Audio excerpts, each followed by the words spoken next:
Amén. Mis hermanos, el Señor nos bendiga en esta noche.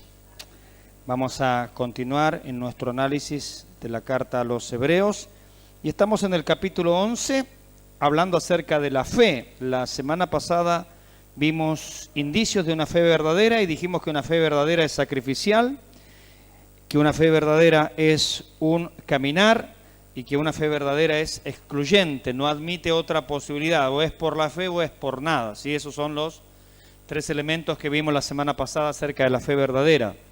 En este caso, y vimos, la semana pasada vimos acerca de dos personajes que fueron Abel, el primer justificado por la fe, el primer mártir también de la fe, no mártir de la iglesia. La iglesia no se halla en el Antiguo Testamento, aunque nuestros hermanos teólogos del pacto digan que sí, pero en verdad no. Pobrecito, ya le empezamos a pegar, no, por favor, fue una aclaración nada más. La iglesia no se halla en el Antiguo Testamento, ¿sí? Entonces el primer mártir por la fe lo vemos allí, lo vimos la semana pasada en Abel. Y también vimos el caminar acerca de Enoc, ¿cierto? Vimos justamente el ejemplo de él, como es un hombre que predicó, y su predicación también vimos allí registrada en la carta de Judas. Fue una predicación áspera, ¿no? Como talón de indio, diría alguno, ¿no? Una predicación que andaba sin vueltas, ¿no? Habló de los impíos impíamente y su conducta impía, y la verdad que era una conjugación de la palabra impíos, ¿no? Permanentemente. Y por último dijimos que era, justamente excluyente, solo por la fe, y esa es una de las declaraciones que las iglesias cristianas, a partir de la época de la Reforma sobre todo, que tenemos como baluarte, ¿cierto? La salvación es solo por fe, es una de las 5 solas. Bien, vamos a ver en esta noche con la ayuda del Señor Noé, una fe práctica. Vamos a hablar exclusivamente de la vida de Noé. Dijimos ya cuando nos enfrentamos al capítulo 11 que nos íbamos a detener un poquito de tiempo, ¿cierto? Bueno, estamos viendo en este caso entonces Noé, una fe práctica. Hebreos 11, versículo 7, el único versículo que compartimos en esta noche, que dice: por la fe Noé, cuando fue advertido por Dios acerca de cosas que aún no se veían, con temor preparó el arca en que su casa se salvase, y por esa fe condenó al mundo y fue hecho heredero de la justicia que viene por la fe. Noé, una fe práctica. Si hay algo que se destaca en la vida de Noé, en Enoc vimos que se destacó el caminar, ¿cierto? En Abel, podríamos decir, la ofrenda de Abel, ¿cierto? Su parte sacrificial sobre todo, ¿no? En Enoc, justamente el caminar, y en Noé, lo práctico de Noé. Noé es un hombre que la fe lo mueve a obrar. Para Noé la fe es una cuestión práctica, no se queda en declaraciones doctrinales. Hay gente que puede tener muy buenas declaraciones doctrinales, doctrinalmente son ortodoxos, pero prácticamente son ateos, porque no sirven a Dios, no ponen en práctica lo que dicen creer. Y la fe, mis hermanos, nos va a decir Santiago que justamente es algo práctico. La fe, si no tiene una consecuencia de obrar, es muerta, es una fe que no tiene vida, no es una verdadera fe. Y Noé justamente va a darle, por así decir, toda la razón a Santiago, aunque Santiago no lo cita, sino que lo cita Abraham porque es el padre de la nación hebrea, pero antes de Abraham ya estaba Noé, que él justamente va a manifestar con sus acciones la fe que tenía. Entonces, Noé es una fe práctica. En primer lugar, porque cree lo que Dios ha dicho. Noé tiene una fe práctica porque cree en lo que Dios ha dicho. Mire, los personajes anteriores a Noé no tuvieron un mensaje, no hubo un mensaje que vino de parte de Dios a Abel diciéndole: haz un sacrificio o tráeme una ofrenda. Por lo menos no está registrado en la Biblia. No hubo un mensaje, no hubo una orden, un mandamiento de parte de Dios acerca de Enoc diciendo: tú tienes que caminar conmigo y tenemos que andar en comunión y ponernos de acuerdo en nuestro caminar, y al final de ese camino yo te llevaré. No hay. Simplemente dice que Enoc caminó con Dios y no fue hallado porque Dios le traspuso, ¿cierto? Pero no hay un mandato a Enoc: camina conmigo y yo te llevaré. Pero sin embargo, cuando entramos a la vida de Noé, nosotros vamos a encontrar que Noé recibe un mensaje, y podríamos decir, Noé es el primero en recibir un mensaje, una orden específica, aparte de Adán y Eva, por supuesto, de no comer, sino que en la vida esta de fe que estamos hablando, es el primero en recibir un mensaje, una palabra de parte de Dios. Porque dice el versículo justamente 7, por la fe Noé, cuando fue ¿qué? advertido por Dios. O sea, Noé escuchó la voz de Dios. Noé recibió una palabra de Dios. ¿Y qué hace Noé? Cree a la palabra de Dios. La pregunta de hoy es, ¿nosotros hemos escuchado la palabra de Dios? ¿Hemos escuchado el mensaje de Dios? Segunda pregunta, ¿hemos creído que lo que Dios dice es verdad? Tercera pregunta, ¿actuamos entonces en consecuencia? Porque eso es la fe de Noé. Noé escucha un mensaje de Dios, Noé cree que lo que Dios está diciendo es verdad y Noé construye el arca. ¿Se dan cuenta cómo escucha el mensaje, cree el mensaje, actúa en base al mensaje? Y ahí podríamos tener básicamente lo que es la predicación, ¿no? Escucha el mensaje, cree el mensaje, actúa de acuerdo a ese mensaje. Entonces, Noé tiene una fe práctica porque cree en lo que Dios ha dicho. Él recibió, a diferencia de sus antepasados, los que hemos nombrado aquí, los del camino de la fe, una advertencia o un mensaje de parte de Dios. Mire, un autor, William Barclay, dice, Noé lo creyó, al mensaje está hablando, ¿no? Noé lo creyó y se jugó el todo por el todo. Está claro que para tomar en serio la palabra de Dios tenía que dejar de lado sus actividades normales para concentrarse en lo que Dios había dicho que hiciera. La vida de Noé se convirtió en una continua y concentrada preparación para lo que Dios había dicho que sucedería. O sea, la vida de Noé cambió radicalmente. Cambió absolutamente a partir del momento en que Dios le habló. ¿Él qué tuvo que hacer? Comenzar a dejar de lado su propia vida. Él tiene que ir muriendo a sí mismo. Como dice el Señor, que el que pierde su vida por causa de mí, la hallará. Entonces, Noé hasta aquí era una persona común y corriente, uno más en aquel mundo, en aquel mundo del Génesis capítulo 6, ¿no? Donde se nos describe la sociedad totalmente corrupta. Noé era uno más. En algún momento nos va a decir Noé halló gracia, pero en el momento en que Noé escucha el mensaje, su estilo de vida tiene que cambiar. Ya Noé no es conocido tanto por la actividad propia que él desarrollaba antes del mensaje, sino que va a pasar a ser conocido como la persona que recibió un mensaje y está construyendo un barco. O sea, aún la mirada de la sociedad sobre la persona de Noé va a cambiar. No solamente cambia la vida de Noé en cuanto a sus actividades cotidianas para consigo mismo, para con su familia, sino que la sociedad comienza a verlo a Noé, seguramente no con buenos ojos. Noé está construyendo un barco. Entonces, aún la mirada de la sociedad va a cambiar sobre la vida de Noé. Mis hermanos, cuando el Señor Jesucristo ha venido a nuestras vidas, tiene que haber un cambio en nosotros. No puede nuestra vida, si realmente hemos recibido a Jesucristo, ser lo mismo de siempre. O que no haya ninguna diferencia. En nuestro diario vivir, ¿qué pasa?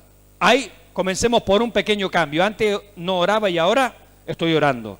Antes no leía la palabra y ahora la estoy leyendo. Antes no me congregaba y ahora me estoy congregando. Y la sociedad comienza a ver que esta persona ora, que esta persona lee la palabra, cambió su vocabulario y que esta persona cotidianamente, y es más, nuestros vecinos hasta saben qué días y horario de reunión nosotros tenemos. ¿Verdad que sí?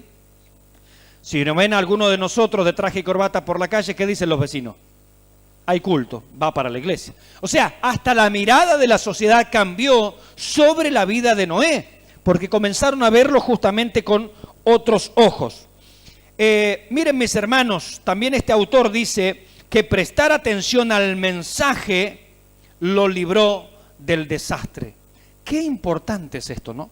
Porque Noé podría haber perecido tranquilamente con el diluvio universal. ¿Creemos que hubo un diluvio universal, sí o no? Amén.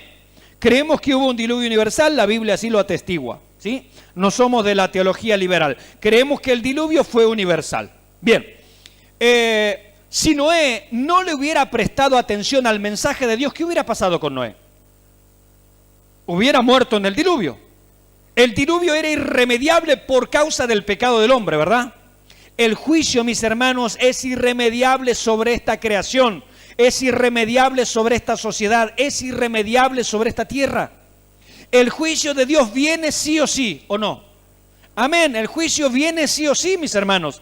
Ahora, ¿Qué hacemos nosotros con el mensaje, con las advertencias, con la palabra de Dios? Va a determinar si nosotros estamos en el arca, la cual representa a Jesucristo, o estamos afuera del arca, que son los que se pierden. Entonces nuestra vida y nuestro destino eterno está ligado en relación a lo que Dios ha dicho.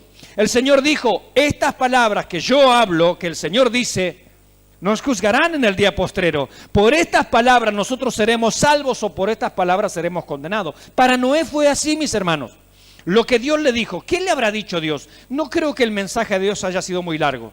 Dios le dijo, prepárate un arca, prepárate un barco, le dio las dimensiones en las cuales tú, tu familia van a entrar, porque yo traigo un diluvio. ¿Qué pasó con Noé? Creyó que lo que Dios hablaba era verdad. Él creyó al mensaje, él no dudó, no titubeó con el mensaje. ¿Qué debemos hacer nosotros con el mensaje, mis hermanos? Creerlo, no titubear, no ponerlo en duda. Prestar atención, dice autor, al mensaje lo libró justamente del desastre. Mire, el profeta Samuel, hablándole al rey Saúl, el primer rey de Israel, le dice, en primer libro de Samuel, capítulo 15, versículo 22, se complace Jehová tanto en los holocaustos y víctimas, como en que se obedezca a las palabras de Jehová. Ciertamente el obedecer es mejor que los sacrificios, y el prestar atención que la grosura de los carneros. Dios dice, yo antes que cualquier trabajo, antes que cualquier actividad, antes que un sacrificio, por ejemplo el que trajo Abel, quiero la fe, quiero la obediencia, porque la obediencia implica que hay fe. La obediencia implica justamente que hay fe, mis hermanos. Porque yo podría traer como Caín, traigo una ofrenda, pero no hay fe en mi ofrenda. No estoy creyendo de todo mi corazón en aquel que justifica al impío, en aquel que perdona, en aquel que es nuestro sustituto. Mire, nuestra conciencia puede muchas veces estarnos advirtiendo, y esa advertencia es de parte de Dios. Dios dice, mira, si no cambias, viene un juicio. Si no cambias, viene una disciplina. Si no cambias, viene algún castigo de parte de Dios. Dios le habla a esta sociedad a través de su propia conciencia. Dice Pablo, acusándolos o defendiéndolos sus razonamientos. Entonces, Dios ha puesto una ley moral en el corazón de todo ser humano que los defiende o los acusa. Normalmente los acusa. Porque el hombre no se puede conformar a la ley de Dios. Pero la ley de Dios tiene por propósito decirle, ves que no puedes cumplir. Como tú no puedes cumplir, viene el juicio sobre tu vida. Pero para que no venga el juicio sobre tu vida, tienes que acudir a Jesucristo. Dios mismo ha provisto la solución para el problema. Es que Dios conoce el problema. Que el hombre no puede conformarse a la ley de Dios. Entonces Dios ya ha preparado la solución. A veces, miren mis hermanos, la advertencia de parte de Dios viene a nosotros a través de una predicación como esta, por ejemplo, o tantas otras predicaciones. Dios nos advierte, Dios nos llama a la reflexión, Dios nos llama al cambio. Noé dice que escuchó la advertencia de parte de Dios, y ¿él qué hizo? Él creyó, y como creyó, verdaderamente creyó, actuó. Mis hermanos, Dios puede a través de las predicaciones estar hablando a nuestra vida. ¿Qué debemos hacer? Creer al mensaje, creer a la predicación, creer a la palabra de Dios y actuar en consecuencia. Y a veces, como se decía estos días, también la advertencia puede venir de parte de otro hermano. Hay hermanos a veces que Dios los pone en nuestro camino para que nos corrijan, para que nos orienten, para que nos llamen la atención, para que nos den un sabio consejo conforme a la palabra de Dios. Entonces allí viene la advertencia de parte del Señor para nuestras vidas. ¿De qué manera Dios nos está advirtiendo en este tiempo? ¿De qué manera Dios nos está hablando? ¿Nos ha estado hablando a través de la conciencia? Dice el salmista que aún en las noches Él habla a mi conciencia. Él nos habla durante la noche. Se levanta un hermano, dice, toda la noche estuve pensando en tal cosa. ¿No será que el Señor te está hablando? ¿No será que el Señor nos está advirtiendo? Por ahí nos quiere librar. Porque en el caso de Noé, la advertencia no vino para condenarlo. Al contrario, Dios le dijo, por causa del pecado viene un juicio, yo te quiero librar. Entonces siempre Dios, cuando nos habla, está detrás su amor, está detrás su misericordia. Mire, si Dios quería que Noé se perdiera, simplemente no le dice nada y listo. Y con el resto se hubiera perdido. Pero cuando Dios habla es para nuestro bien. Cuando Dios habla es para que nos vaya bien. Es para darnos, como dice la Escritura, el fin que deseáis. Yo sé los pensamientos que tengo acerca de vosotros, pensamientos de bien, pensamientos de paz, no de mal, para daros el fin que deseáis. Levante la mano aquí el que espera un fin malo para su vida. No levante la mano, porque todos esperamos un fin bueno para nuestra vida, ¿o no? ¿Verdad? Queremos un fin bueno para nuestras vidas, no queremos un fin malo para nosotros. Bueno, Dios dice, yo quiero darte el fin que tú esperas, un fin bueno. Toda la gente hoy se muere cualquier farandulero por allí y dicen, bueno, ahora está desde el cielo guiando. No, no está en el cielo, eso es lo que la gente sueña y desea, pero es una expresión de deseo. Para entrar al cielo hay que arreglar las cuentas aquí abajo con Jesucristo. Es el único camino, es el único mediador entre Dios y los hombres. Lo demás es fantasía popular, mis hermanos. Y Dios quiere darnos justamente el fin que desea, pero para eso nos advierte, para eso nos habla. Y su hablar siempre, aunque a veces es correctivo, no fue en el caso de Noé, pero aunque a veces sea correctivo es justamente porque nos amas. Porque Dios al que ama, disciplina y azota cuando es necesario. Claro, Dios no anda tampoco dando golpe de gusto. Dios no es un padre abusador, gloria a Dios. No es un padre castigador. No es que por ahí, no, bueno, simplemente andaba de mal humor y dijo, bueno, le vamos a dar una buena paliza a Gaspar porque estoy de mal humor. No, no, gracias a Dios, Dios no es como nosotros, ¿cierto? Que somos falibles, que nuestros caracteres, nuestros temperamentos por ahí se van, ¿no? Patinan y se van al pasto. Dios no es así, Dios es estable, es inmutable, es fiel, es verdadero, gloria a su nombre. Ahora, ¿de qué fue avisado Noé? ¿De qué fue avisado? Del juicio venidero. ¿De qué nos ha hablado el Señor? Por ejemplo, cuando leemos el Apocalipsis, por ejemplo, por nombrar un libro, ¿no? ¿De qué nos habla? Del juicio venidero. ¿La iglesia ha creído? ¿Ha creído en lo que Dios ha dicho? ¿Eso viene? ¿Viene el fin? Entonces la iglesia tiene que actuar en consecuencia. Porque si la iglesia, al igual que Noé, cree a lo que Dios ha dicho, la iglesia tiene que ponerse a trabajar. Por ejemplo, ¿haciendo qué? Predicando la palabra para que otros también se salven. Que es lo que vamos a ver luego, que es lo que hace Noé.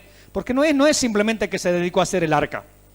Alguno de nosotros en este tiempo podrá decirnos, ¿por qué en vez de estar predicando, por qué en vez de estar haciendo el anexo no están predicando? Es que tenemos que hacer las dos cosas.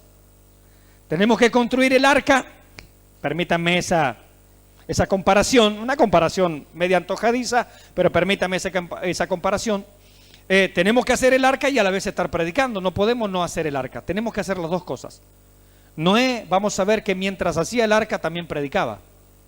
No es que se dedicó solo a la predicación sin arca. No es que hizo el arca y no predicó, no, hizo las dos cosas. Ambas cosas son necesarias hacer, mis hermanos. Entonces, ¿de qué fue avisado Noé? Del juicio venidero. Dios le reveló sus planes. Fíjese lo que dice el versículo 7. Por la fe Noé, cuando fue advertido, ¿por quién? Por Dios. Dios fue el que le reveló los planes. ¿Sabe alguno de nosotros lo que va a pasar mañana? Pasado, la semana que viene, el año que viene. Estos días estaban hablando algunas personas, ¿no? Bueno, cuando fulanita de tal, qué sé yo, no sé, o cuando fulano de tal llega a los 18. Pará un poquito, que tiene 4 años recién. Estamos hablando de los 18 y tiene 4. O sea, tiempo al tiempo, ¿no? Tranquilo, no sabemos el mañana.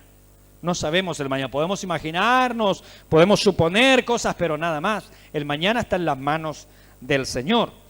Entonces Dios le reveló sus planes. No hay manera que nosotros sepamos el futuro a no ser que Dios nos diga. Ahora, tenemos un futuro del cual Dios nos ha dicho.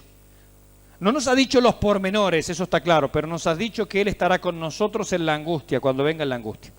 Cuando venga la tribulación, Él va a estar con nosotros, ¿verdad? El evangelio de prosperidad, hermanos, es una falacia. Dios nunca ha dicho que cuando venimos a Cristo no nos va a pasar nada malo. No, no. En el mundo tendréis prosperidad, dijo el Señor. ¿Qué dijo? En el mundo tendréis aflicción. Fíjese lo que está prometiendo. ¿Por qué no se predica hoy de aflicción y se predica de prosperidad? Cuando el Señor dijo lo contrario, en el mundo tendréis aflicción, pero confiad, yo he vencido al mundo, mis hermanos. Esas son las palabras del Señor. Entonces Dios le reveló sus planes. No había forma de que Noé supiera acerca de un diluvio. Mire, en primer lugar, porque nunca había llovido. ¿Cómo Noé iba a suponer que iba a haber un diluvio? Nunca había llovido. Dice la Escritura, cuando uno va al Génesis, que en aquellos días nunca había llovido, sino que asomaba un vapor en las mañanas, como una especie de rocío así, como que brotaba un poco de humedad allí a ras del piso y eso regaba la tierra. Nunca había caído agua del cielo. Dios le está diciendo, no solamente va a caer agua del cielo, va a haber un diluvio, se van a abrir las cataratas de los cielos y va a caer tanta agua que el mundo, toda la tierra completa se va a tapar. O sea, lo que Dios le pidió a Noé que creyera era una cosa de locos, ¿eh? Dios no le está pidiendo a Noé que crea una cosa pequeñita. Mira, mañana va a salir el sol. ¿Cuántos lo creen? Es muy fácil creer eso. Dios le está diciendo, no solamente va a caer agua del cielo, cosa que nunca había caído, sino que va a haber tal desprendimiento de agua desde los cielos que va a inundar toda la tierra, todo ser vivo, todas las plantas, todo va a ser cubierto por el agua. Lo que Dios le está pidiendo es una cosa de locos. ¿Qué le parece al mundo nuestra fe? Es locura para los que se pierden. Nuestra fe es una locura. Están diciendo, ¿cómo el mundo se va a terminar? Sí, el mundo se va a terminar. No cuando dijeron los mayas, ya pasó el 2012, mayas, lo lamento, se equivocaron. Y así cada uno que pone fecha no acerca del fin del mundo, todo le erran, basta testigos de Jehová, basta mormones, basta, no pongan más fecha, por favor. Aún los creyentes, lamentablemente hoy se está hablando por internet que la venida del Señor va a ser en los meses de octubre, coincidiendo con la fiesta de las trompetas judías. Si el Señor dice, nadie sabe el día ni la hora, ¿se podrá saber el mes? Entonces, no nos aventuremos a esas cosas, mis hermanos. En internet circula cada cosa que son penosas y lamentables, ¿no? Así es que no nos vamos a sumar a ninguna de esas cosas. Entonces Dios le reveló sus planes porque no hay manera de saber el futuro a no ser que Dios nos muestre lo que va a suceder. Ahora, Dios a la iglesia le ha mostrado el futuro. La iglesia tiene un mensaje. Así como Noé recibió, mis hermanos, un mensaje, la iglesia tiene un mensaje. La iglesia debe creer a ese mensaje y la iglesia conoce de el juicio venidero. Dios no trae un juicio, mis hermanos, a este mundo sin una advertencia previa.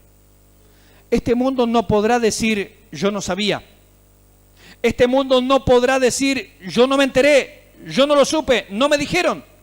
Porque Dios en los días de Noé advirtió. Y por largo tiempo va a hablar de la paciencia de Dios en los días de Noé. Mientras se preparaba el arca, Dios era paciente. Dios en este tiempo nos dice a través del apóstol Pedro, mis hermanos, que los que tienen por tardanza la venida del Señor, dice, el Señor no retarda su promesa según algunos la tienen por tardanza, sino que es paciente, lo mismo que los días de Noé, para con todos, no queriendo que ninguno perezca, sino que todos procedan al arrepentimiento. Dios, ¿por qué esperó y no mandó el diluvio inmediatamente? Porque quería que la gente que se perdiera, que se fueran al infierno, porque ya estaban condenados desde antes de la fundación del mundo, según alguna falaz enseñanza. No, Dios quería que la generación de Noé se arrepintieran. Si ellos se arrepentían, podían haber entrado al arca. No tiene ningún sentido preparar un arca cuando Dios no quisiera, por ejemplo, que nadie entre. Sería ridículo y sería absurdo, ¿no? Sería como contar plata delante de los pobres, diría alguno, ¿no? ¿Verdad que sí? Sería una burla de parte de Dios. Dios era paciente en aquellos días, queriendo que la gente se arrepintiera de su mal camino y entrara allí al arca. Entonces Dios no trae juicio sin advertencia previa, mis hermanos. El juicio viene sobre esta tierra. ¿La iglesia sabe este mensaje? La iglesia lo cree. La iglesia debe predicar la palabra, mis hermanos, y nadie podrá decir cuando venga el juicio, yo no sabía. Nadie lo podrá decir. Hay falacias también, mis hermanos, en internet que dice, Dios avisará media hora antes del rapto. No, Dios no va a avisar nada de eso. Él ya lo viene avisando desde que se escribió Apocalipsis. Hace 2000 años que viene avisando. ¿Qué quiere, que le avise más todavía? No hay más advertencia que la palabra de Dios. No hay más advertencia. Por eso esta palabra, como dice el Salmo 19, y hasta el extremo del mundo salió sus palabras, por toda la tierra salió su voz. Mis hermanos, en el campo evangélico, ¿quién no ha escuchado acerca de que el juicio viene? ¿Quién? Aún en las sectas predican el juicio. Ellos lo predican el juicio. Me refiero por ejemplo, a adventistas, a testigos de Jehová, de una manera o de otra, también ellos predican acerca de un juicio venidero en algún momento, teniendo una concepción que nosotros no compartimos, pero se habla del juicio. Aún gente que no es, ni siquiera está en los campos cristianos, saben de algún juicio venidero y se habla del juicio venidero. No hay nadie, mis hermanos, Dios ya ha avisado, Dios ya ha dicho, y este tiempo es el tiempo de la misericordia extendida de parte del Señor. Pero estamos ¿en dónde? ¿En los primeros días o en los últimos días? Estamos en los últimos días según la palabra del Señor. Hermanos, en segundo lugar, Noé tiene una fe práctica porque proclamó el mensaje que Dios le había dicho. No solo lo creyó, sino que también lo proclamó. Mire, segunda de Pedro, acompáñeme por favor un segundito. Segunda de Pedro, el capítulo 2, versículo 5.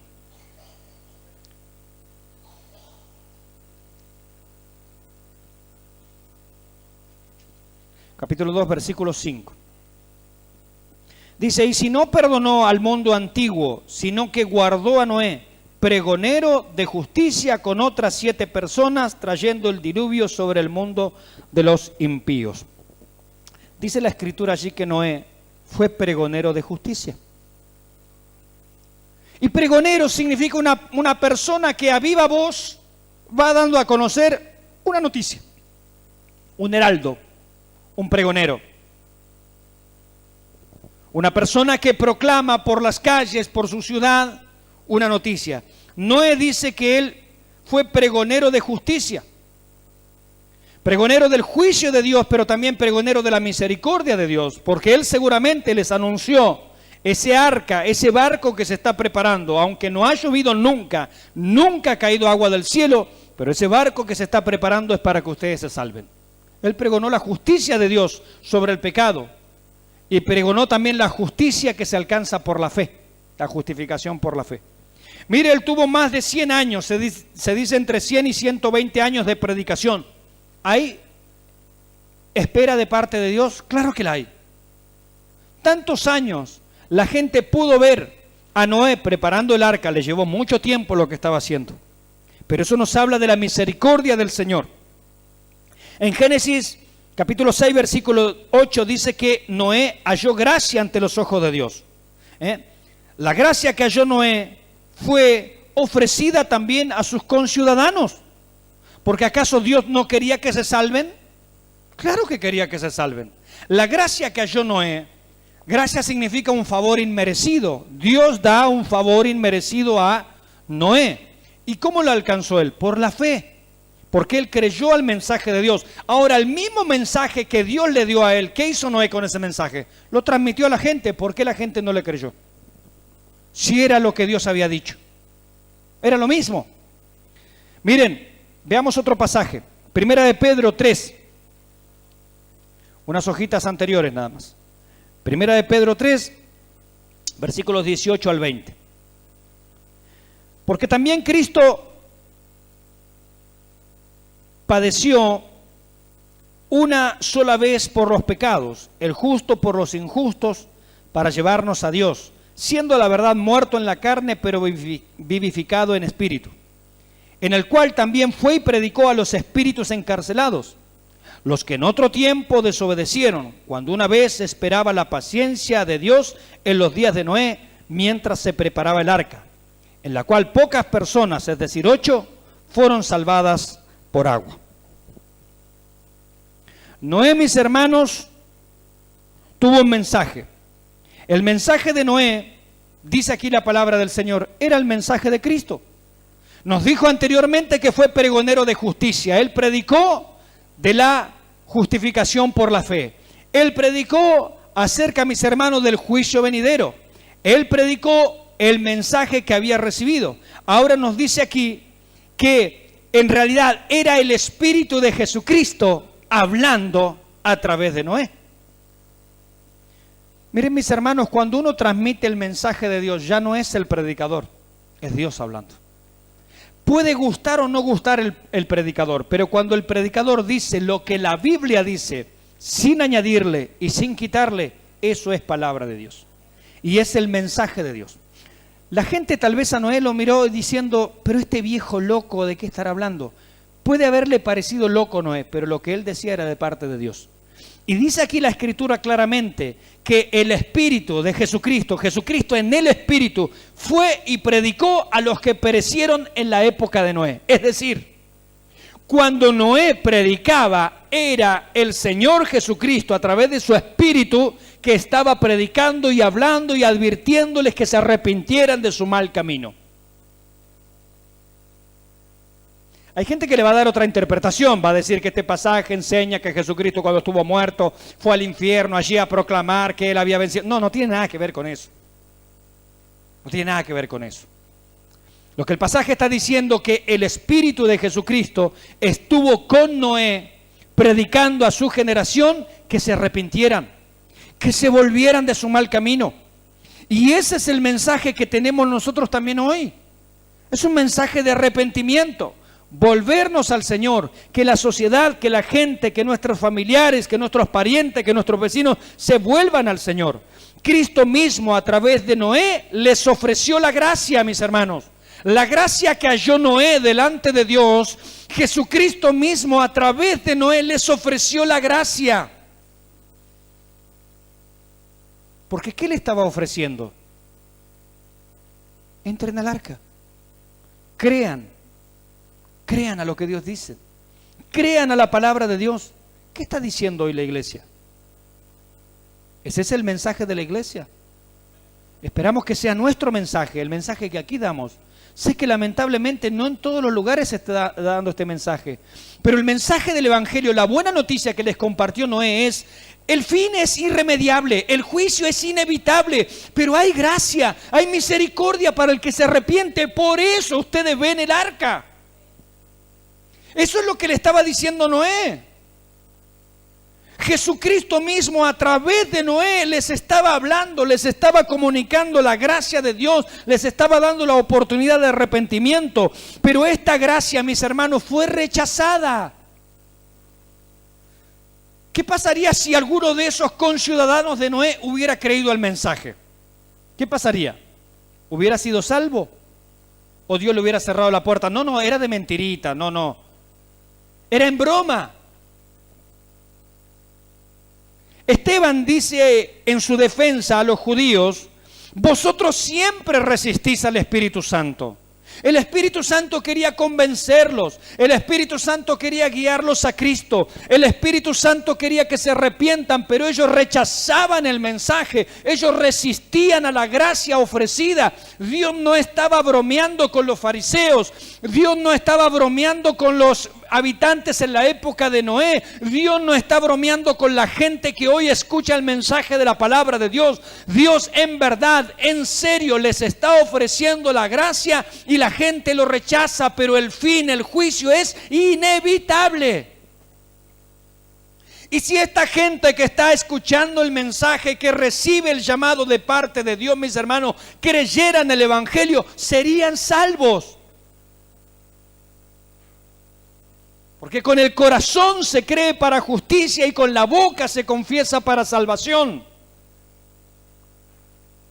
El mensaje de Dios, mis hermanos, ayer, en la época de Noé, en la época de nuestro Señor, en la época de Esteban, en la época apostólica, a través de los siglos, en el día de hoy. Mis hermanos, el mensaje de Dios es un mensaje de gracia, es un mensaje de misericordia. Dios no está jugando a los salvados, Dios no está jugando a los elegidos. Dios no está jugando a eso. Yo lamento, mis hermanos, como en la primera predicación de aquí del capítulo 11, dijimos allí que hay líneas doctrinales, mis hermanos, que en realidad se apartan de la verdad. Estas mismas líneas doctrinales, el hipercalvinismo nos enseña o nos quiere enseñar, nosotros lo rechazamos por supuesto, que hay un llamado eficaz de Dios y un llamado no eficaz. Yo les preguntaría, ¿cuándo Dios estuvo jugando a llamar al corazón? ¿Acaso Dios golpea la puerta de un corazón y se va corriendo y cuando el pecador va a atender, Dios le deja un mensaje allí? No, este llamado no era eficaz, era de mentiritas. Hermanos, si Dios llamara una sola vez a un pecador y este pecador no respondiere, es absolutamente culpable, porque el llamado de Dios fue absolutamente amoroso, misericordioso en Cristo Jesús, con el propósito de salvar al hombre. Pero en estas doctrinas, como se atan tanto a sistemas teológicos que no son verdad, hasta llegan a inventar que hay un llamado eficaz.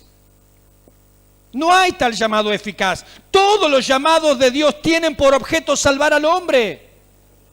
No hay ningún llamado de Dios a ningún corazón en el cual Dios esté burlando en la cara de la persona diciéndole: yo te llamé, pero como no te elegí, por más que tú quieras responder, te vas a perder. No, mis hermanos, eso es una falacia, eso es una mentira, eso es un insulto a Dios.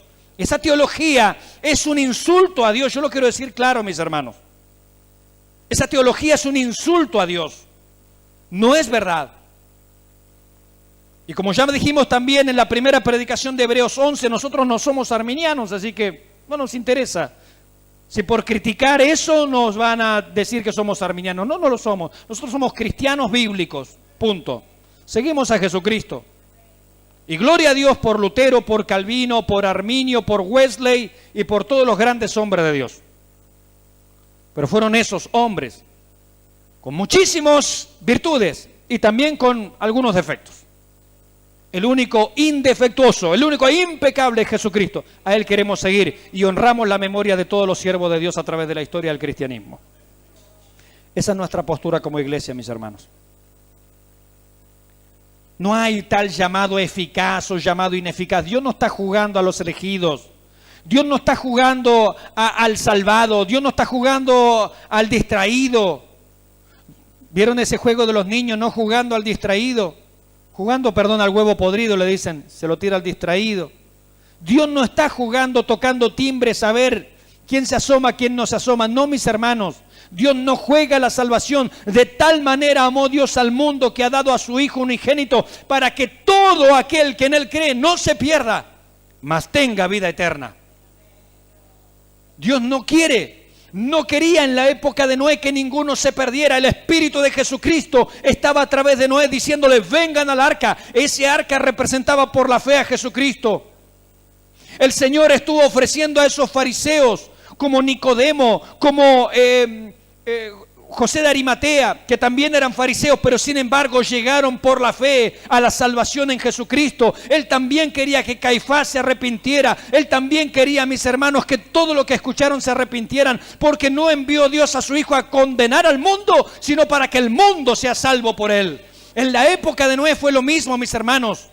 Dios usó a Noé. La gracia que Noé halló, no es que él tenía gracia. Él alcanzó gracia por la fe, pero esa misma gracia fue ofrecida a todos sus conciudadanos en aquel tiempo. Esto del llamado eficaz y el llamado no eficaz es una falacia, mis hermanos. Todo llamado de Dios tiene por objeto salvar. Si un pecador, como decíamos recién, en toda su vida escuchó una sola vez el llamado de Dios, ese llamado era lo suficientemente serio, con el compromiso divino, eterno en Cristo Jesús, inmutable, incambiable, de querer salvarle. Dios no juega, mis hermanos, a la salvación. No está jugando. La salvación no es un juego. Dice la Escritura: ocupaos en vuestra salvación. No dice manteneos, porque Él nos mantiene. Pero sí dice: ocupaos en vuestra salvación. ¿Cómo? Con temor y temblor. Porque esta es una salvación tan grande, mis hermanos. Por eso la salvación no puede ser tomada como un juego, a la chacota, ligeramente. Rechazar este llamado, aunque sea uno solo, rechazarlo es confirmar la condenación en la que ya se está, porque desde el momento en que Adán pecó, todos hemos pecado y todos estamos destituidos de la gloria de Dios. Cuando uno rechaza, aunque sea el único llamado de Dios que yo tuve en mi vida, lo único que estoy haciendo es confirmar mi estado de perdición eterna, mis hermanos, porque yo ya estaba condenado. Cuando yo nací ya estaba condenado, entendámoslo. No hagamos como una jueza de menores de acá de Bahía Blanca que dijo: No podemos asumir tal actitud porque eso sería creer que los niños vienen, ya dice, malos por naturaleza. Eso enseña la Biblia, le diría yo a la jueza. Señora jueza de menores, todos venimos extraviados, corruptos, torcidos desde la matriz, dice la Biblia. Todos estamos bajo la condenación eterna. Por eso Jesucristo se aparece por misericordia de nuestro Padre en nuestro camino y nos ofrece, aunque sea una chance de salvación. Y Él no está jugando al llamado eficaz o no eficaz. Él está llamando en serio. Aquí yo estoy a la puerta y llamo. Si alguno oye mi voz y abre la puerta, yo ya me fui porque no era eficaz. Ridículo. Todo llamado de Dios es eficaz. Busca la salvación del hombre. Busca el arrepentimiento del alma. Busca la transformación. Juan diría: porque no envió Dios a su Hijo al mundo para condenar al mundo. Y esto echa por tierra justamente esa doctrina falsa de la doble predestinación, enseñada ya por Agustín de Hipona, seguida por Juan Calvino y varios de sus seguidores.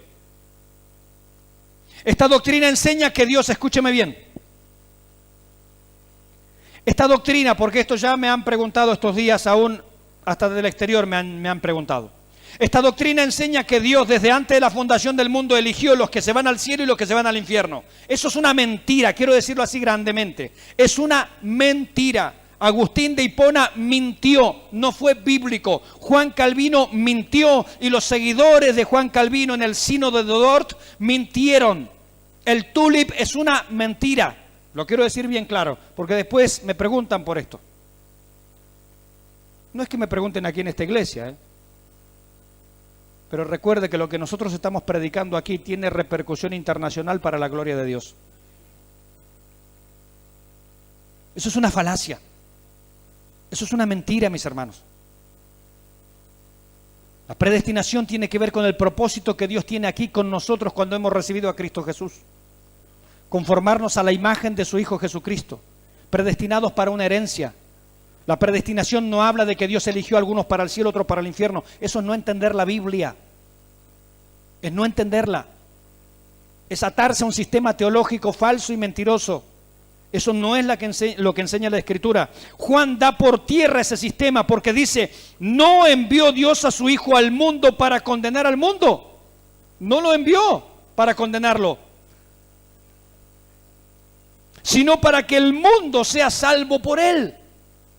Pero vieron, miren, los testigos de Jehová tienen sus enseñanzas, ¿cierto? Como las enseñanzas de ellos no coinciden con la Biblia, ¿sabe qué hacen? Cambiaron la Biblia y entonces ellos traducen una Biblia antojadiza a gusto de ellos para que la Biblia de ellos diga lo que ellos piensan. ¿A usted le parece que eso está bien?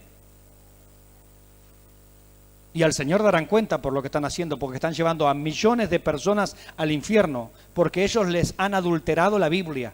La traducen antojadizamente para que los pobres testigos de Jehová, yo estoy hablando de los directivos, pero los pobres testigos de Jehová que están abajo crean una mentira, porque les dan una Biblia ya adulterada, a gusto de ellos, a gusto de los líderes, para que lo que esa Biblia adulterada, esa Biblia trucha, para que cuando los adeptos a los testigos de Jehová la lean, digan: wow, está clarito lo que dice la Biblia. No se dan cuenta que la Biblia está adulterada. Más satánico no puede ser eso. Imagínese usted le daría a su hijo comida envenenada. ¿Qué clase de padre sería? Pero sin embargo, esta gente le están dando una palabra envenenada, una Biblia adulterada. Esto es lo perverso que hacen los testigos de Jehová, mis hermanos. Pero hay ciertas líneas teológicas que no son de los testigos de Jehová que en la práctica tienen una postura parecida. Porque la Biblia dice, por ejemplo, hablando del sacrificio de Cristo, que Él es la propiciación por nuestros pecados. Y no solo por los nuestros. ¿De quién está hablando? Los nuestros, la iglesia, ¿verdad? Los cristianos, los creyentes. Y no solo por los nuestros, sino también por los de el mundo entero. ¿Qué dice esta teología hipercalvinista? No, pero cuando dice mundo se refiere al mundo de los elegidos. O sea, entre paréntesis le están agregando algo que la Biblia no dice. No es lo mismo que están haciendo los testigos de Jehová. Nada más que aquellos lo escriben, estos no lo escriben, pero lo leen así.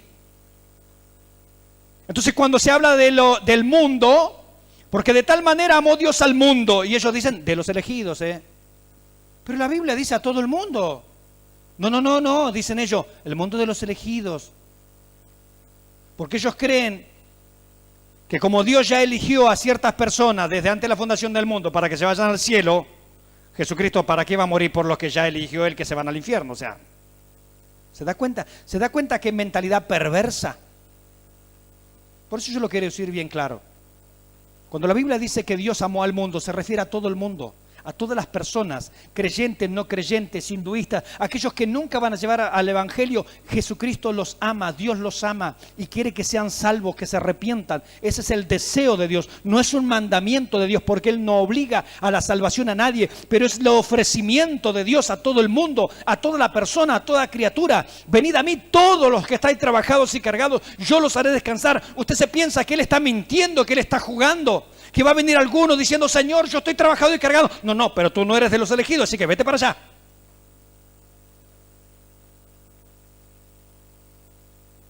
¿Se da cuenta que cuánta mentira hay dando vuelta?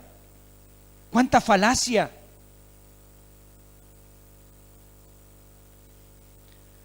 En la práctica se termina haciendo lo mismo que hacen los testigos de Jehová. Estamos adulterando la Biblia, agregándole un contenido que la Biblia no tiene. Yo sé que no lo escriben, pero en esencia lo enseñan. ¿Y qué diferencia hay entre no escribirlo y enseñarlo? Vaya, válgame Dios, no sé cuánta es la diferencia. Tomamos simplemente el respeto ahí de no añadirle unas palabras, ¿no? Por las dudas no demos letra, a ver si a alguno se le ocurre también agregarla ahí.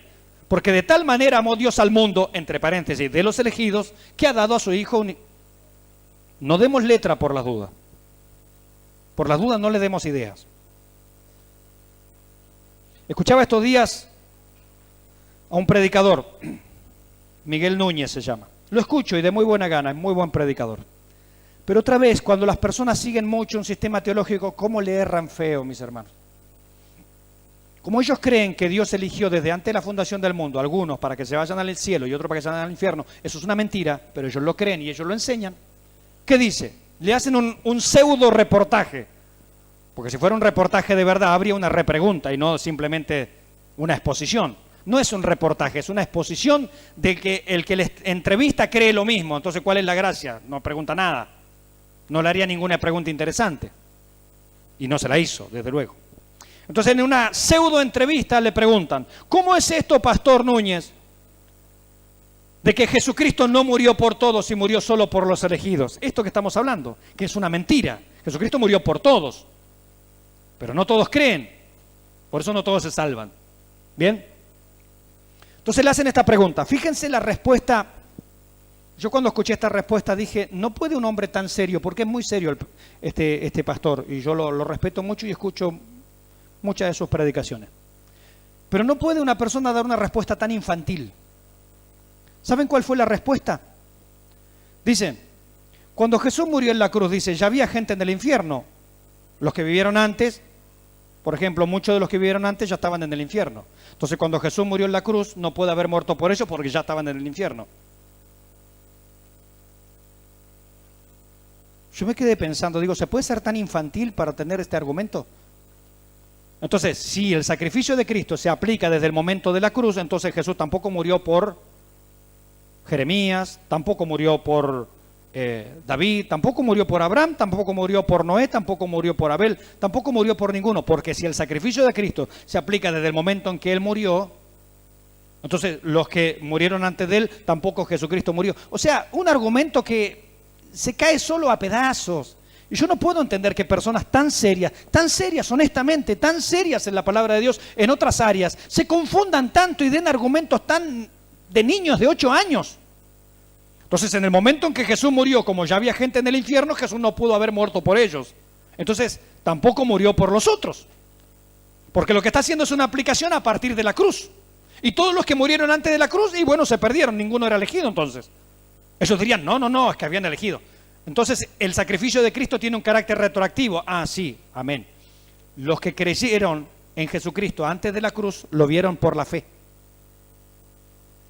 Y el ofrecimiento que Dios le dio a todos los de la época de Noé fue verdadero y fue sincero, pero ellos no creyeron al mensaje de aquel que había de venir. Y nosotros hoy somos salvos por el mensaje, creemos al mensaje de aquel que ya vino. ¿Se entiende lo que estoy diciendo? Los del Antiguo Testamento creyeron en una fe a futuro, al que iba a venir. Los que estamos en esta época de la historia creemos en una fe al pasado, aquel que ya vino y dio su vida por nosotros en la cruz del Calvario. El sacrificio de Cristo alcanza para los que vivieron antes y alcanza para los que vivieron después, mis hermanos. No se puede dar una respuesta tan infantil. Por otro lado, pastor, en el infierno todavía no hay nadie. En Apocalipsis dice que los primeros habitantes del infierno, lago de fuego, van a ser el falso profeta y el anticristo. O sea que todavía no hay nadie. Sí hay gente en la condenación, pero no en el infierno. Pero se dan cuenta cuando uno se abraza tanto a un sistema teológico y lo endiosa, y endiosa a los siervos de Dios. No hay que endiosarlos. Hay que tomar lo positivo de cada uno. Aquí hemos predicado calvinistas, no calvinistas, hemos predicado de Wesley. Wesley era más arminiano, obviamente. Sin embargo, un tremendo hombre de Dios. No los endiosamos. Y cometieron errores, ¿y por qué negarlos? Estos días estábamos escuchando allí en BBN con mi hermano Javier, ¿no? Se va a acordar. Estaba hablando un predicador también, nos encantan las predicaciones de él, acerca de Juan Calvino. Y dio una muy buena disertación explicando la vida de Juan Calvino cuando llegó al hecho del asesinato de Miguel de Servet. Pero el hombre casi hablaba en lenguas para tratar de explicarlo. Era tan enredado lo que estaba diciendo, y nosotros nos mirábamos ahí con mi hermano Javier y decíamos, no haya qué palabras usar para tratar de justificar y decir que bueno, le faltó decir que es rica la masita, rasca la paliza la bandera y va a lavar la tajala. Porque era tan enredado lo que quería explicar. O sea, lo que él estaba haciendo, tratando de justificar a Juan Calvino en la muerte de un hombre, no es justificable. Porque eso es lo mismo que hizo el catolicismo. Aplicó la Inquisición a los que no tenían nuestra fe. El sínodo de Dort, de donde surge el hipercalvinismo, asesinó gente en nombre de la sana doctrina.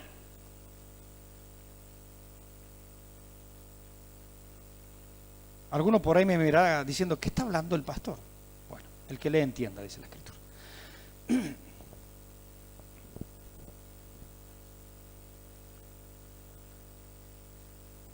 Juan diría, el que en él cree no es condenado, pero el que en él cree, no es condenado, pero el que no cree ya ha sido condenado. ¿Se da cuenta? Todos estamos en condenación, todos estábamos en condenación. Por eso Dios nos ofrece la gracia en la persona de Jesucristo. Y Él no está jugando, Él no juega la salvación, Él quiere salvarnos en serio, porque no ha creído en el nombre del unigénito Hijo de Dios. En tercer lugar, esta fe práctica no es.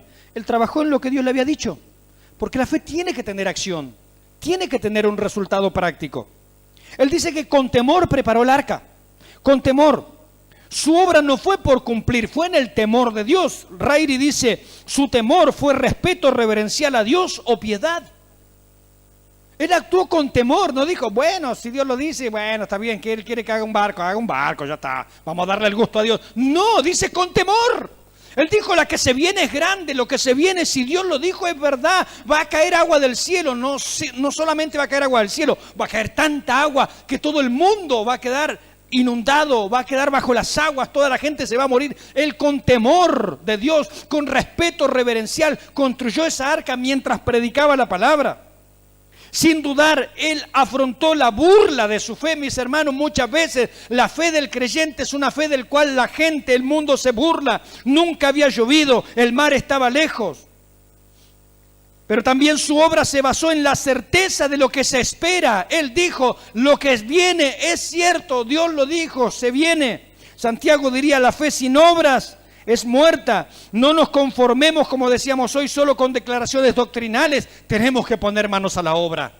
Es bueno tener declaraciones doctrinales claras,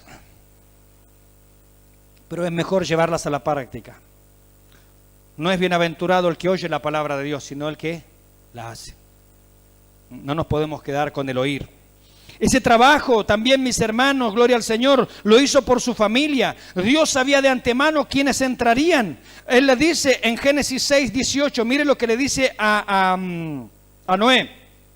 Mas estableceré mi pacto contigo y entrarás en el arca, tú, tus hijos, tu mujer y las mujeres de tus hijos contigo. Gloria al Señor.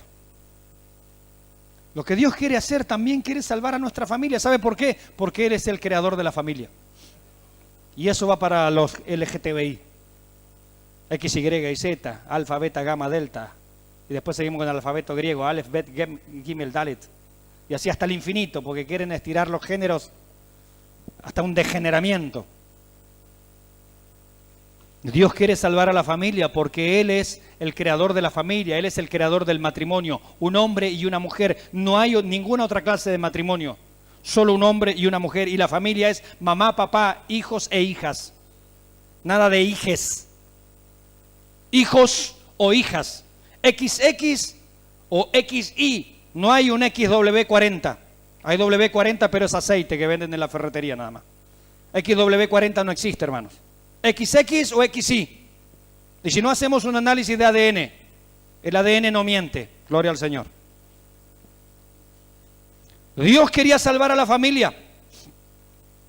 Y Dios le dijo a Noé, mira, no solamente me importas tú, tu mujer me importa, tus hijos me importan, las familias de ellos me importan. Hermanos, el mensaje de Dios no solamente ha llegado a nosotros, quiere salvar a nuestros hijos. Tenemos el favor de Dios en este sentido. Mire lo que Pablo le recuerda a la mujer cuando viene sola a los caminos del Señor. Mujer, ¿quién sabe si tú ayudarás y colaborarás con la salvación de tu marido? Dice que el marido incrédulo es santificado en la mujer creyente. Y dice que tus hijos son santos. Porque tú eres creyente, esa bendición que Dios pone sobre tu vida alcanza para tu marido y alcanza para tus hijos. ¿No dice eso la palabra del Señor? Primera de Corintios capítulo 7. Dice así la palabra del Señor. Alcanza, mis hermanos. De alguna manera o de otra, Dios está guardando tu familia aunque tú solo creas. No importa que viene uno solo. Confía en el Señor. Cree en el Señor Jesucristo y serás salvo tú y tu casa. Bendito sea el nombre del Señor.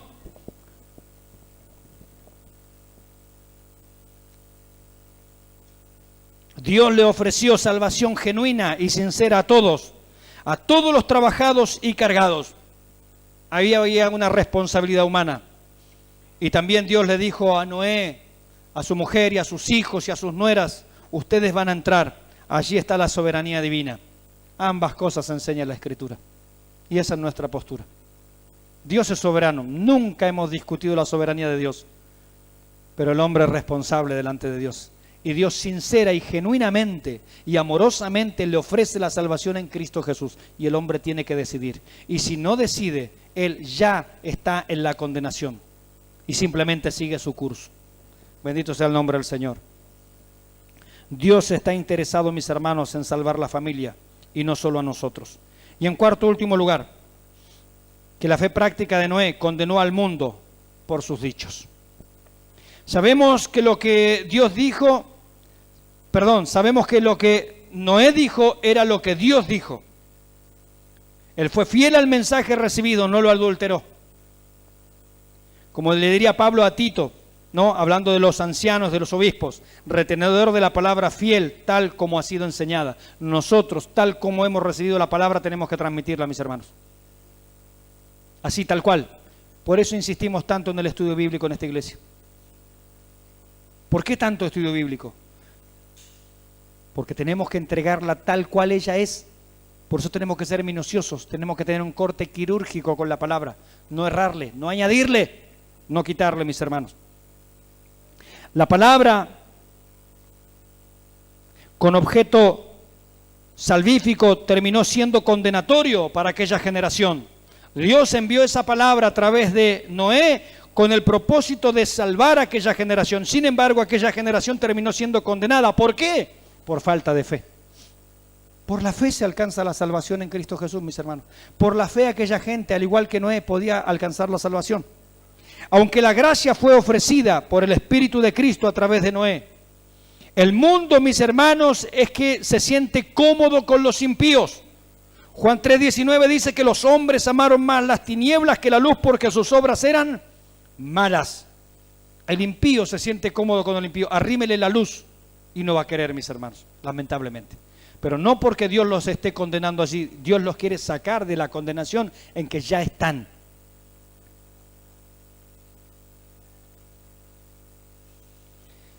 El arca, mis hermanos, en aquellos días fue una locura para los que no creyeron. Así también dice la Escritura, ¿no? En 1 Corintios 1:18, que la cruz es locura a los que se pierden. Noé preparaba un arca. ¿Cuánto le habrán gritado viejo loco? Fue una locura. Hoy nosotros predicamos la cruz de Cristo y para el mundo es una locura. ¿Cómo vas a ser salvo a través de una cruz? Y es que uno solamente a través de la cruz puede ser salvo, mis hermanos. 2 Corintios 2:14 se dice, pero el hombre natural no percibe las cosas que son del Espíritu, porque para él son locura y no las puede entender. Mire, William Barclay cuenta el caso de, ya finalizando, ¿no?, de Arístides. Parezco a Salvador de Lutri contando esto, no sé. El caso de Arístides, que era un ateniense, dice, muy simpático y ejemplar en sus días, y que lo conocían, su apodo era el Justo. Un día hicieron una votación en Atenas y lo desterraron y lo mandaron a una isla ya solitario, ya desterrado. Y dice que le preguntaron a algunos de los que votaron, ¿por qué usted votó para que Arístides sea desterrado? Es que me fastidia que le llamen el Justo, dijo. Es que los justos son molestos, ¿verdad que sí? ¿Por qué mató Caín a su hermano Abel? Ya lo dijimos.